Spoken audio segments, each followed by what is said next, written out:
China is buying humanoid robots before many businesses are ready to. That might sound like a problem. It might also be the point. Welcome back to Synthetic Politics. China is making an enormous push into humanoid robotics. Hundreds of robotics startups have emerged. Capital is flowing into the industry. And government-backed training centers are buying robots, collecting data, and helping companies develop machines that can operate in the real world. Some of that demand isn't coming from ordinary businesses deciding that humanoid robots will make them more productive. It's being deliberately created. And that raises an interesting economic question. Can you manufacture demand long enough for real demand to emerge? There is an economic argument for trying. Humanoid robots have an experience problem. Building more robots gives companies opportunities to improve manufacturing, collect training data, develop supply chains, reduce defects, and lower costs. Economists call part of this process learning by doing. Government creates early demand. Demand increases production. Production creates experience. Experience improves the product and lowers costs.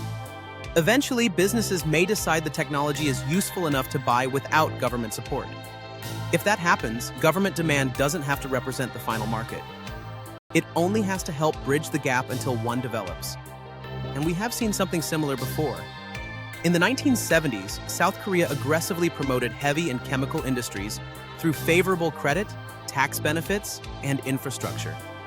The policy was controversial and imposed real costs.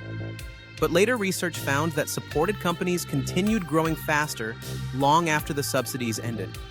Targeted industries also increased output and productivity and became more likely to develop an international comparative advantage. Part of the explanation appears to have been learning by doing. Easier access to credit also allowed firms to expand faster.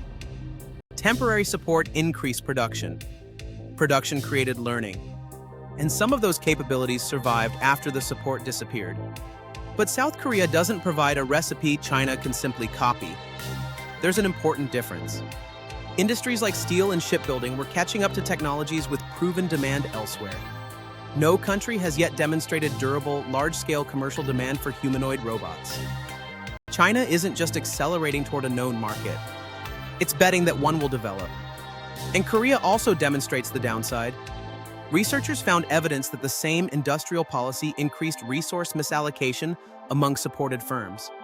That gets to the hardest problem with deliberately creating demand. Markets don't only sell things. They produce information.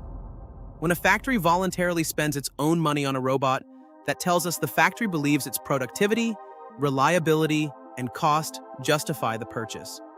A government-backed training center buying a robot tells us something different. Production still increases. The manufacturer can still learn. But the sale provides weaker evidence of genuine commercial demand. China is effectively making a trade-off. Government support can generate more production and learning today. But policy-driven demand can also make market signals harder to read. Government purchases support production. Production attracts investment. More companies and capacity enter the industry.